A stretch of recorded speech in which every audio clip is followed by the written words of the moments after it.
მარტივი არ არის ჩვენებს და რუსებს, მაშინ პროვოცირების საშუალება უკვე იყო. მე მაინტერესებს მართლა არ ვიცი, რამდენი გაცხოვროთ პერიოდში სულ. დაახლოებით 300 კომი და 300 კომს არ ვიცი, რამდენი და პოლიციელი ჭირდება 300 კომს რომ დაიწყოს იქაურობა. ყველაზე გასულ პერიოდს რო ეძახიან, იმ დროს იქ დაახლოებით 2 პოლიციელი იყო რაიონის გამყოფილება, მაგრამ ახლა ლოგიკა იმაშია, რომ შესაძლებელია იქ სიახლოვეში დგას შეიარაღებული ძალა რაღაც დონის გამაგრება ისჭირდება ამასთან. არა, მაგრამ იმ მომენტში საჭირო იყო თუ არა, მე ამაზე მშეულობ და რამდენად იყო ის გაცვლილი ყველა საფრთხე რაც მოდიოდა იქიდან. ამაზეა ლაპარაკი ახლა, რამდენად იყო ეს გაცვლილი და რამდენად იყო ეს იმპულსური. აი აქ მე ვფიქრობ, რომ გაცვლა ცოტა მოიწევს. ეგრეთ წოდებულ ბუფერულ ზონაში ჩვენ გვყავთ ანალოგიური სტრუქტურები. რომელ ბუფერულ ზონას გულისხმობთ? რუსები რასაც ბუფერულ ზონას ეძახიან და საიდანაც გავიდნენ. კონკრეტულად ახლა მე არ ვიცი გეოგრაფია. სადაც პატრულირება ხდება თქვენ კარგად იცით, სადაც ხილავენ პოლიციის მანქანები. ის მანქანები იქ უნდა იმყოფებოდნენ და იცავდნენ მოსახლეობის უსაფრთხოებას თუ არ უნდა იცავდნენ. და პერევი ამ ზონაში, ამ დაგვარ ზონაში გადადიოდა გასვლის შემთხვევაში თუ არ გადადიოდა. თუ ორი პოლიციელი უნდა ახლა მე მეკითხებით და გონიათ თქვენ წინ ბატონიშოთაზის შინაგან საქმეთა მინისტრი ძალიან ვწდებით. მე არ ვიცი, შეთანხმებული იყო ყველაფერი. თქვენ გაქვთ მანდატი რომ შეეკითხოთ შინაგან საქმეთა მინისტრს ამის შესახებ. მე არ ვიცი. მასალის თორნიკეს ვერ დავასრულებინებ. უკაცრავად ვოდის შეხტი, მაგრამ მე სწორედ ამ მიმართულებით მინდა ვისაუბრო. ყოლა მაგ ილაპარაკა იმაზე, რომ რუსის გასვლისთანავე დემონსტრაციულად პიკაპებით შევიდა დიდი ძალა, რომელმაც გამოიწვია იმათ გაღიზიანება. არავინ არ ამბობს იმას, რომ მოსახლეობა არ უნდა დაგეცვა. როცა რუსი იქ იდგა, მაშინ დაცული იყო იქაური მოსახლეობა?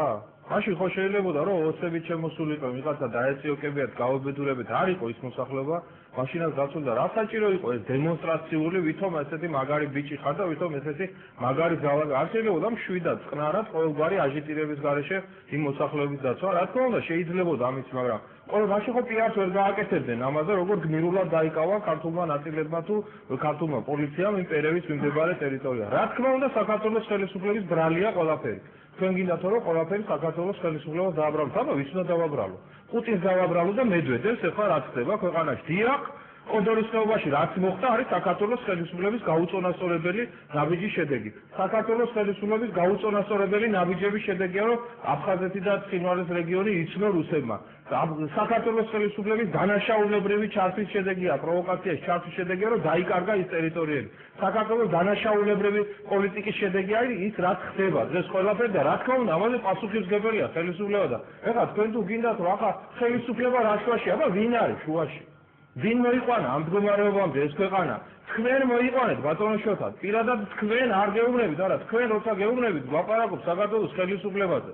კოდორი გამომიცხადა ზემო აფხაზეთსა და წაიყვანა იქ და დასვა ისინი, რა ქვია, აქიშბაია და მჟავია და ისინი დასვა და აი ჩვენ ვაკონტროლეთ და 20% დავიბრუნეთ აფხაზეთს. წითელი ნაჭერი როა უფრიალო წინ ხართ, ისეთი რაღაცები აკეთა 4 წლის განმავლობაში. ახალგორის რაიონში არჩევნები ჩაატარა, სამხრეთ ოსეთის არჩევნები არისო და სანაკოევი ისე არჩევინა ახალგორში და მე რა გიკვირთ ეხლა თქვენ რომ აი ეს გაღიზიანება მუდმივად ნავთის დასხმა ცეცხლზე ბოლოს ასეთ შედეგით რომ თავდება არის იცით ეს ამბავი? პუტინი რაც იყო ეხლა მე მეუბნები თქვენ რომ კგბ-შნიკი იყო და ასეთია და ისეთია. ეს საქართველოს ხელისუფლება არ უნდა იცოდეს რომ ასეთ ძალასთან აქვს საქმე და ასეთ მანქანასთან აქვს სამხედრო და იმპერიულ მანქანასთან აქვს საქმე. ხალხი და მუსტერ როცა იქნებდა რომელიც არ იცის რიტორიკაში ჩართულდა კიდე გაცილებით და რაზე მეუბნებით ამის წინა პრეზიდენტი რომ მაგის წინა პრეზიდენტის როცა იყო ცხინვალში მდგომარეობა ის მდგომარეობა გვენატრება ეხლა სულ ყველას ბატონო შოთა რაც იყო ის წინა მდგომარეობა იმ ერგნეთის ბაზრობით იმ ურთიერთობებს ქორწილებში გადიოდა ხალხი ცხინვალში რაც და იმას მიდარებთ ეხლა თქვენ იმ მდგომარეობას ის მდგომარეობა არ ჯობდა კოდორი რომ მქონდა ის მდგომარეობა არ ჯობდა შევარნაძემ რაც ვერ მოახერხა ამან მოუთავა ბოლო ეხლა ბოლომდე მიიყვანა ეს საქმე და თქვენ ეხლა მეუბნებით რა შუაშია საქართველოს ხელისუფლება არა ის არის ურუგვაის ხელისუფლება შუაში რა თქმა უნდა შუაშია კი არა პასუხისმგებლები არიან დამნაშავეები არიან რაც გააკეთეს ქართველი ერისი ორჯერ ავიდა დავით აღმაშენებლის საფლავზე და დაიფიცა ტერიტორიებს და ეხლა ავიდეს და ანგარიში ჩააბაროს ერთი რა დაიბრუნა და რა გააკეთა რა ძალიან საინტერესო არის ეს ყველაფერი რა უნდა გითხრათ საქართველოს ხელისუფლება და არც ერთი მისი პასუხისმგებელი ადამიანი ვინც იყო ამბე ვერ გაექცევა იმას რომ ამასთან დაკავშირებით დავითაიას კომისია კი არ დაკითხავს მაგას დაკითხავს მართლა პროკურორი ვინც იქნება ამ ქვეყანაში და მართლა საბრალდებოს კამიდან დაკითხავენ ამას სასტავი და ამ ჯარი ხმას ამოვიდებით პენსიები მოუმატებო ვიყოთ და მე რომ ჯარს მოვაკროთ ფულიო 4 წლის განმავლობაში მეუნებოდი 10 მილიარდი არის თუ რამდენი მილიარდია ჩაკრილი ამ ჯარში ამ 10 მილიარდიდან 3 მილიარდი რუსეთს შეტანეთ ამ მოვლენების დროს დაყარეთ ზოგი კოდორში ზოგი ყეებში ზოგი იქა და ყველაფერი იმას წაიღეს ორი კვირა ეზიდებოდნენ ხან ფოთიდან და ხან სენაკიდან რა კი ქონება იყო ყველაფერში ამის გულისთვის ვიხდიდით ჩვენ ფულს ჩვენი ჯიბეებიდან რომ მე ეს რუსებისთვის გაგეტანებიათ ყველაფერი ეს არის ჩვენი ჯარი სამხედრო თავდაცვაზე რომ ლაპარაკობთ ეხლა სენაკის აეროდრომიდან გასროლა არ ყოფილა თვითმფრინავის მიმართულებით 30 საზელიტო დანადგარი წაიღეს რუსებმა სენაკის აეროდრომიდან თბილისში აგერ 31 ქარხანასთან ცხოვრობდნენ და იქ ჩამომიგდო ბომბი რუსმა თბილისის აეროპორტში ჩამოაგდო გორში დაიბომბა გორის ნაწილი დაიბომბა მიბმულია პირდაპირ იმ კონფლიქტურ ზონაზე და გორი ვერ დაიცეს გორში დათუნებდნენ თვითმფრინავები როგორც საკუთარ სახლში ისე ყველაზე მეტი ჩამოგვიგდია თურმე შევარდნაძის პერიოდთან შედარებით და ამით უნდა ვიყოთ ბედნიერები. რა ვქნა ბატონეშოთ არა ვარ ბედნიერი ამით. არა ვარ ბედნიერი ამით რა. ესე პირველ რიგში უნდა ითქვას, რომ სამხედროებთან მიმართებაში, როდესაც სამხედროებს რაც უნდა გაეკეთებინათ, მათ ეს გააკეთეს და ცხინვალის დაცული ქალაქი ჭალებში რა თქმა უნდა, სადაც უკვე 6 რიცხვი და 7-ში იმყოფებოდნენ რუსეთის შეიარაღებული ფორმირებები, მათ მხოლოდ 4 საათი დაჭირდათ რუსებიდან ამ ქალაქის გასამთავისუფლება. და ამაში თქვენ კარგად მოგეხსენებათ, რა სტრუქტურები იყო ჩართული.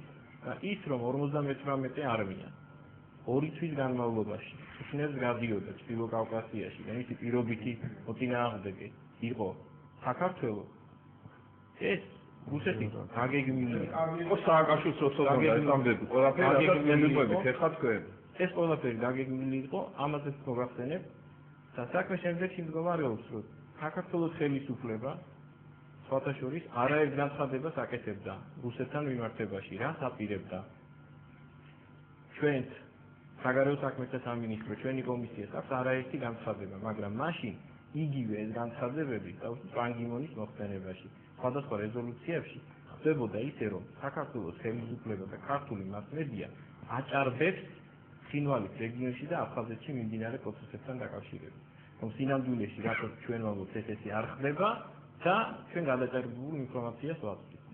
დღეს ამას რაც აქ ხდება პრაქტიკულად ხედავს მთელი სოფლიო, იმიტომ რომ აქ იმყოფება ევრომონიტორები, რომლებიც ამას აკვირდებიან და იმ ევრომონიტორებს იმ მანძილზე თავუშვებენ, გამანძილზე ბატონიკობა იმყოფებოდა პერებში, ამას ორიდან უყურებენ ისინი და რეალობა არის ის, რომ თუ ჩვენ ცხინვალთან მიმართებაში იგივე ყოვლის მომთმენი შევარდნაძის წყალობით, რომელიც როგორც ბატონი ზვიადი ამბობს, რომ გაცილებით კი ყოფილა თურმე, ვიდრე დღევანდელი ხელისუფლება, ვიყავით მოლაპარაკებაზე 3-ზე და იქ იჯდა ჩრდილო-ოსეთის, სამხრეთ ოსეთის, რუსეთის წარმომადგენელი, რომელსაც ჩრდილო-ოსეთის წარმომადგენელს 93 წელს უკვე ცნობილი ჰქონდა სამხრეთ ოსეთის დამოუკიდებლობის რესპუბლიკა. ამ მოლაპარაკების პროცესში ვრებულობდით მონაწილეობა.